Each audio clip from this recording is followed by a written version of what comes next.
Chapter 128. Months passed since then, and everyone in the world grew vigilant as the word of the East Empire's movement became factual and no longer a rumor. Many had feared and dreaded that this day would come, and now that it had, many flocked to Luminism and the Holy Knights, who were managing the people in the West. Rimuru watched, bored, as he stared at the eastern plains where the Empire would march through. Beside him were the most powerful beings in the capital, the two true dragons, Velgrind and Veldora, Seal, Ultima and Carrera, Benimaru and the fair Onus, as well as Ramirez and her dryads. Shizu was currently at El Dorado. Rimuru had asked her to bring the children, keeping them away from the battle.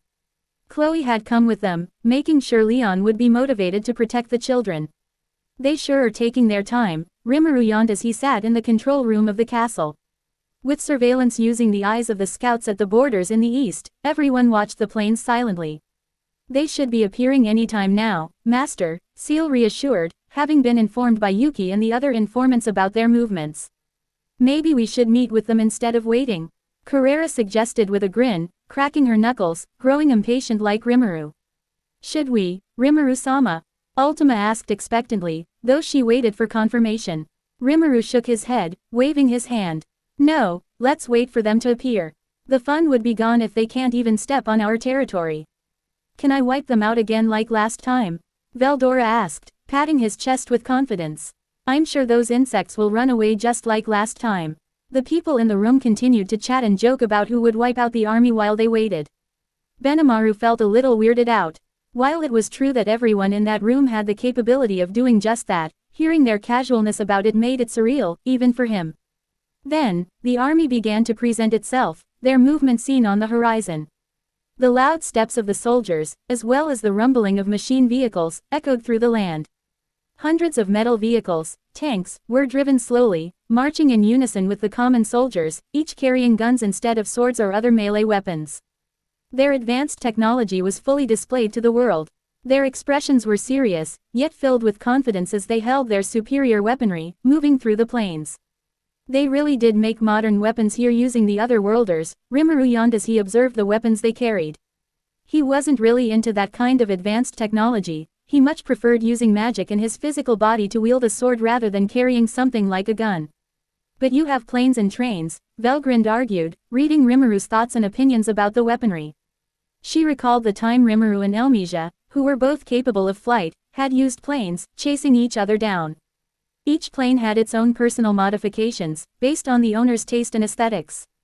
In the end, the two had managed to create and destroy many planes during their dogfights in the air. Let's start then, shall we? Rimuru said, standing up and stretching his arms before disappearing. The others watched from their position and saw Rimuru standing near the edge of the border, casually leaning on a tree, waiting for his presence to be noticed. Lieutenant General Gaster was smirking as he rode one of the armored vehicles near the center of the group. He was confident that their advancement through the forest would barely be a stroll.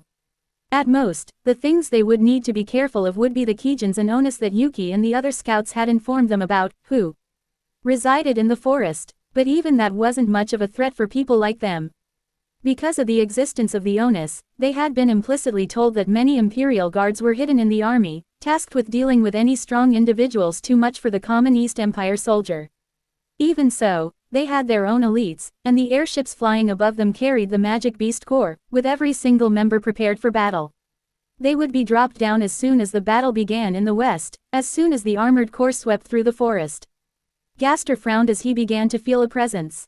It was a surreal feeling, as if the presence wanted to be seen, like someone like him would never have noticed it had they not wanted him to. Even his unique skill, musician, couldn't detect anything from the presence. It was like a silent void had been placed in the space they were located in. The ground, the trees, even the grass nearby were all making sounds and frequencies he could hear. Yet, the being in that spot was eerily silent. He gulped as he began to see the anomalous being.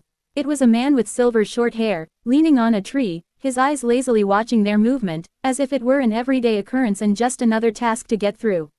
Halt! Gaster raised his hand, signaling the army to stop their advancement. Some were confused, but others noticed the person observing them. As if on cue with his order, a voice echoed in everyone's minds. So, don't go past where you currently stand, or else we will wipe you all out with no mercy. The voice's tone was neither threatening nor menacing. It was a line that was half-hearted, with no true desire to push them away. Gaster and the others felt insulted by this. The desire to kill the person claiming such things rose within the army. Gaster, for one, threw away the eerie feeling he had earlier and glared at the silver-haired Majin. "Shoot him," Gaster ordered, turning to one of the snipers nearby. The gun was not one similar to modern ones on Earth that would only work on physical beings. The special guns they used were able to even harm pseudo-spiritual beings and pure spiritual beings. As the sniper aimed his gun at the Majin's head, he fired, and the bullet left the chamber. As the bullet traveled a meter from the gun, a small manipulation in space occurred, and the bullet disappeared. No one saw what happened. No one saw how the bullet disappeared. And no one saw how the sniper's head was struck by a precise shot from behind him. Gaster and the soldiers near the man all stared in shock as his body crumpled in front of them. Their uniforms and the nearby tanks were stained with blood as the body collapsed to the ground. Rimuru smirked as the body made a loud thud, breaking the silence. Everyone was silently staring at either the sniper's body or at him, now wearing a very malicious smile on his face. "Frankly, I don't want to bother with you small fries." Rimuru laughed, then, with a raised hand, several beings began to appear beside him. Prepare for battle," Gaster shouted as he sensed the strength of the beings near the enemy.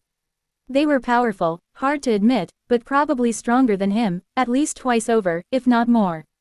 "You guys can take care of them. Leave some for the others, though." Rimuru turned, casually waving his hand at the dryads. "Of course, Rimuru-sama." Trainee smiled as she disappeared with the wind. The ground began to shake as the Empire's soldiers prepared for battle.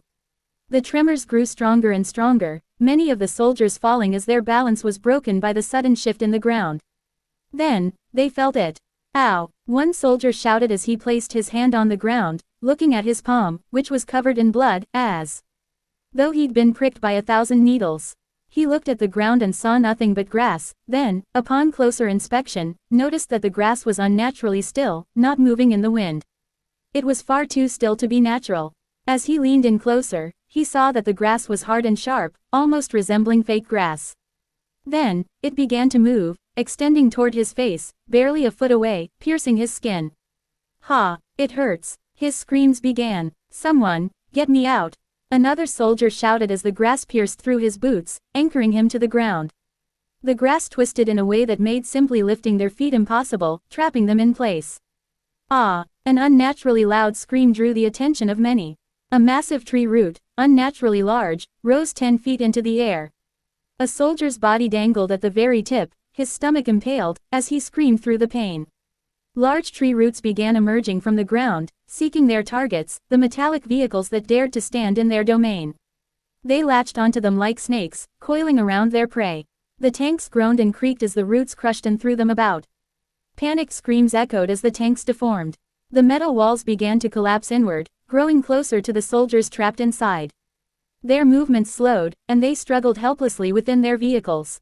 The tanks collapsed, twisted into warped heaps of metal, with the soldiers trapped inside. Those outside, the foot soldiers, could consider themselves the lucky ones. They were quickly overwhelmed by the roots, their bodies lifted high for all to see. Their lives were snuffed out before they could even scream. A trail of crushed tanks and impaled soldiers was left in the wake of a dryad's wrath. "Go!" With a single word from Trainee, all 100 dryads, each having lived as a being of the forest, surged onto the battlefield. It wasn't so much a battle as it was a one-sided massacre. It was very different from the encounter with the two primordial demonesses, who had enjoyed tormenting their enemies and giving them false hope of salvation. This time was more direct. There was no pleasure or malice in their actions. They were simply carrying out the task given to them, as they had done countless times before. The command was simple: engage with the enemy and leave some for the others. They were the vanguard, tasked with neutralizing the majority of the threat. They weren't only there to deal with the tanks but also to force the hidden strong ones to reveal themselves. "What should we do?" whispered Balt, one of the hidden Imperial guards tasked with eliminating Onus. "They're moving in groups. Even with all 3 of us, I don't know if we can defeat them easily and swiftly. Should we regroup with the others?" Reha asked as they huddled near the back. They had a good view of the fighting, though it could hardly be called a fight. "The chances of finding them in this chaos are low," Krishna sighed, silently contemplating a plan. All that could be seen were crushed tanks flying through the air, and soldiers being raised high from certain directions. Amidst the chaos, soldiers were falling, victims of swift, unseen movements. The dryads were so efficient that even high-level individuals could barely keep up. The battlefield was a scene of utter chaos. The Empire's soldiers could only hear the commotion. They couldn't even see the enemies they were supposed to be fighting. The moment they saw them, it was often the last moment of their lives. We have to find the others. Arios should be to the east of the formation. They prepared to move, taking up arms. That won't be necessary. Carrera's voice stopped them in their tracks. Then, with a thud on the ground, something vaguely circular fell in front of them. It was a head. Arios, Bazin shouted, staring at the blonde woman who was amused by their reaction. Oh, you're already here. Ultima clicked her tongue as she casually perched on one of the tanks. She leaned back and looked at them, not at all bothered by their stares. How many did you get? Ignoring the 2 Imperial Knights, Ultima turned to Carrera and smirked at the purple demon. I got 5, including these 3. Ultima frowned and then glanced at the 2 Imperial Guards. I got 3 too. I should have come here faster. She then vanished, leaving them wondering where she had gone. Now that that's over, Carrera cracked her neck, and suddenly, she appeared behind Reha, Imperial Guard 94, grabbing her by the neck. You get to go first. Carrera smiled as Reha stiffened, feeling an intense pressure on her neck. Help me. Before she could finish, Reha's body crumpled, and the rest of the Imperial Guards rushed forward, but they were halted by the unexpected turn of events. Carrera casually observed the scene before grabbing the remains of Reha and tossing them toward Krishna, forcing him to stop his advance. Krishna's attention snapped to his side as he saw Balt struck down by a swift, powerful movement. Without warning, he could see that Balt's heart was in Carrera's palm, casually thrown to the ground. Then with a swift kick, she decapitated him. Krishna clenched his fists. They were Imperial Guards, the most elite of the Empire's forces. Not even the corps commanders could underestimate them. You bitch. Gripping his sword tightly, Krishna charged at Carrera, his determination clear. She merely grinned, forming a makeshift sword of her own. I've been curious about swordplay for a long time. Shall we see how it goes? Benimaru sheathed his sword as he sat on the tank that was much more bigger and grander than the rest. From what he could see, it was the vehicle that was where the general would be to bark orders from. And from what he could tell, it was the right deduction. Gah! Gaster coughed blood as he laid on the ground, his hands severed as the Oni chief stared down on him. It wasn't even a fight. Gaster did not even manage to make a deceive move to counter Benimaru's swift slice. Even the Imperial Guard who was beside him was no match. His cold body laying on the ground, his blood sweeping into the dirt, dyeing the grass red. I guess this is a good enough sweep. Benimaru cracked his neck as he watched the chaos continued on the background. From what he could sense, more than 30% of the soldiers and tanks were killed and destroyed. The rest are in disarray, as their commanding officers were missing or dead. Let's leave this to the Gozu and Mezu. With his announcement, a rumbling sound can be heard from the forest. The soldiers who were running around in hysteria began to halt and looked at what the sudden commotion was. In a flash, thousands upon thousands of monsters began flooding the battlefield. With the Bovoids, Equinoids, and Kijans leading the charge, they quickly added into the battle. Due to the disarray of the Empire's soldiers, the added suddenness of new elements and enemies caused even more problems far beyond their mental capacity. Some weren't even able to react as they were cleaved and mowed down by the stampede of monsters. Their numbers quickly flooded the place, moving past the tanks and taking care of the foot soldiers. With the Bovoids and Equinoids carrying mithril shields, they made quick work of the gunmen. The Kijans began taking care of the tanks that managed to find some reasoning and fire at them. Not even care one bit of friendly fire due to the already losing battle. With the Kijans' strength and magic, even tanks couldn't handle such force. They even had elite members like Gozu and Mezu who were rushing through the tanks, sending them flying and pushing forward. The tanks that made contact with them flew several meters away with large dents showing the brute force behind them. I wonder how the airships are doing. Rimuru muttered as he looked to the sky. Coincidentally, several airships were falling from the sky as their inside burn and explode from the forces intercepting them. To be continued.